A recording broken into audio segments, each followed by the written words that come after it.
അനുസരിക്കുന്നത് യാഗത്തെക്കാളും ശ്രദ്ധിക്കുന്നത് മുട്ടാടുകളുടെ മേധസ്സിനേക്കാളും ദൈവത്തിൻ്റെ സന്നിധിയിൽ വിലയുള്ളതാണ്. എന്ന് വെച്ചാൽ ദൈവത്തെ ആരാധിക്കുന്ന ഒരു വ്യക്തി അനുസരിക്കുന്നവനായിരിക്കണം എന്ന് ദൈവം ആഗ്രഹിക്കുന്നു. ദൈവത്തെ അനുസരിക്കാതെ, ദൈവവചനം അനുസരിക്കാതെ ഒരു വ്യക്തി ആരാധന എന്ന പേരിൽ എന്തെല്ലാം കാണിച്ചു കൂട്ടിയാലും അതിലൊന്നും പ്രസാദിക്കുന്ന ദൈവമല്ല ജീവനുള്ള ദൈവം. മറ്റൊരാളുടെ ഇഷ്ടത്തിനും താല്പര്യങ്ങൾക്കും വാക്കുകൾക്കും അധികാരത്തിനും കീഴ്പ്പെടുന്ന അവസ്ഥയ്ക്കാണ് അനുസരണം എന്ന് പറയുന്നത്. സാമൂഹ്യ മണ്ഡലത്തിലും ആത്മീയ മേഖലയിലുമെല്ലാം മനുഷ്യൻ അനുസരിക്കേണ്ടതാണ്. മക്കൾ മാതാപിതാക്കന്മാരെ അനുസരിക്കണം, ഭാര്യമാർ ഭർത്താക്കന്മാരെ അനുസരിക്കണം, ദാസന്മാർ യജമാനന്മാരെയും, ഓരോ പൗരന്മാരും ഭരണാധികാരികളെയും, സഭയിലെ അംഗങ്ങളാകുന്ന വിശ്വാസ മക്കൾ നടത്തിപ്പുകാരെയും, അങ്ങനെ ദൈവവചനത്തിലെ ക്രമം അനുസരിച്ച് കീഴ്പ്പെട്ടിരിക്കേണ്ടവർക്ക് കീഴ്പ്പെട്ടും അനുസരിക്കേണ്ടവർക്ക് അനുസരണം കാണിച്ചും, പൗലോസിൻ്റെ ഭാഷയിൽ ഭയം കാണിക്കേണ്ടവന് ഭയം, മാനം കൊടുക്കേണ്ടവന് മാനം എന്നൊക്കെ പറയുന്നത് പോലെ നാം ജീവിക്കേണ്ടത് വളരെ അത്യാവശ്യമാണ്. ശിക്ഷണം തീർച്ചയായിട്ടും നമുക്ക് ഉണ്ടെങ്കിൽ മാത്രമേ അനുസരണം പഠിക്കുവാനായിട്ട് സാധിക്കുകയുള്ളൂ. കുടുംബജീവിതമാകട്ടെ, സാമൂഹ്യ ജീവിതമാകട്ടെ, ആത്മീയ ജീവിതമാകട്ടെ, അത് പച്ച പിടിച്ചും മുഷ്ടി വെച്ചും ഇരിക്കണമെങ്കിൽ, സന്തോഷത്തോടെ ആയിരിക്കണമെങ്കിൽ അനുസരിക്കുവാനുള്ള ഒരു മനസ്സ് ഉണ്ടായിരിക്കണം. അനുസരിക്കുന്ന കാര്യത്തിൽ നമുക്കെല്ലാവർക്കും മാതൃക കർത്താവായ യേശുക്രിസ്തുവിൻ്റെ ജീവിതമാണ്. യേശുക്രിസ്തു പിതാവായ ദൈവത്തെ അനുസരിക്കുന്നു. ലൂക്കോസിൻ്റെ സുവിശേഷം 2:59 പിന്നെ അവൻ അവരോടുകൂടെ ഇറങ്ങി നസറേത്തിൽ വന്ന് അവർക്ക് കീഴടങ്ങിയിരുന്നു എന്ന് പറഞ്ഞിരിക്കുന്നു.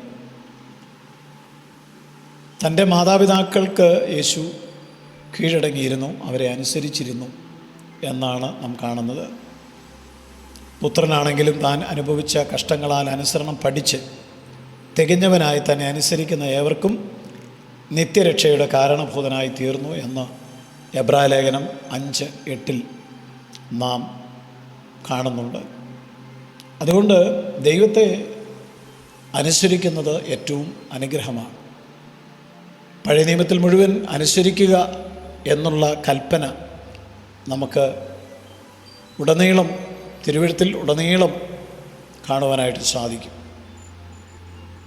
ദൈവം അത് മനുഷ്യനിൽ നിന്ന് പ്രതീക്ഷിക്കുന്നു. എന്നാൽ തൻ്റെ ജനത്തിൻ്റെ അനുസരണക്കേട് നിരന്തരമായി, തൻ്റെ ജനം കാണിക്കുന്ന അനുസരണക്കേട് ദൈവത്തിൻ്റെ ഹൃദയത്തെ ഒരുപാട് ദുഃഖിപ്പിച്ചതായിട്ട് നാം കാണുന്നുണ്ട്.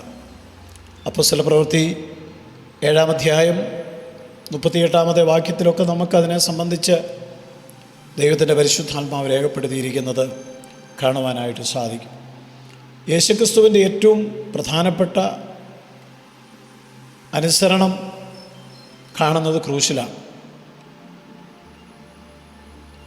ആ ക്രൂശ് മരണത്തെക്കുറിച്ച് പറഞ്ഞിരിക്കുന്നത് ക്രൂശിലെ മരണത്തോളം, ഫിലിപ്പിയ ലേഖനത്തിൽ 2-ാം അധ്യായം 8-ാമത്തെ വാക്യത്തിൽ ക്രൂശിലെ മരണത്തോളം അവൻ അനുസരണമുള്ളവനായിരുന്നു എന്നാണ്. എത്രയോ അനുഗ്രഹീതമായ മാതൃകയാണ്. നാം ദൈവത്തെ അനുസരിക്കുന്നവരാണോ?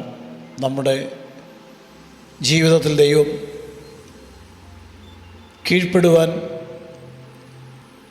ക്രമീകരിച്ചിരിക്കുന്ന സംവിധാനങ്ങൾക്ക് നാം കീഴ്പ്പെടുന്നവരാണോ എന്ന് ഈ വചനത്തിന് മുമ്പിൽ നമ്മെ തന്നെ പരിശോധിക്കേണ്ടത് ആവശ്യമാണ്.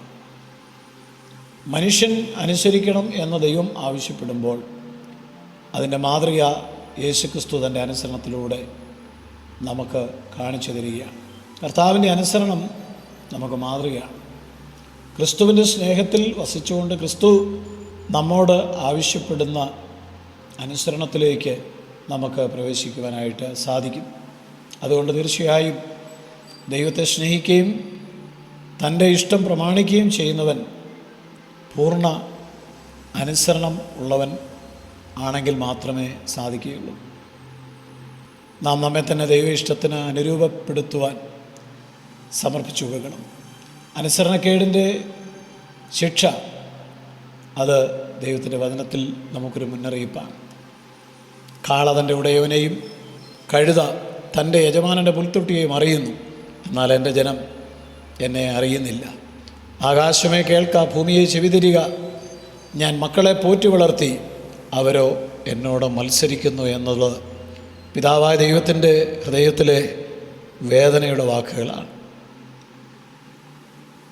സകല സൃഷ്ടികളും ദൈവത്തെ അനുസരിക്കുമ്പോൾ മനുഷ്യൻ ദൈവത്തോട് കാണിക്കുന്ന അനുസരണക്കേട് എത്ര വേദനാജനകമാണ്.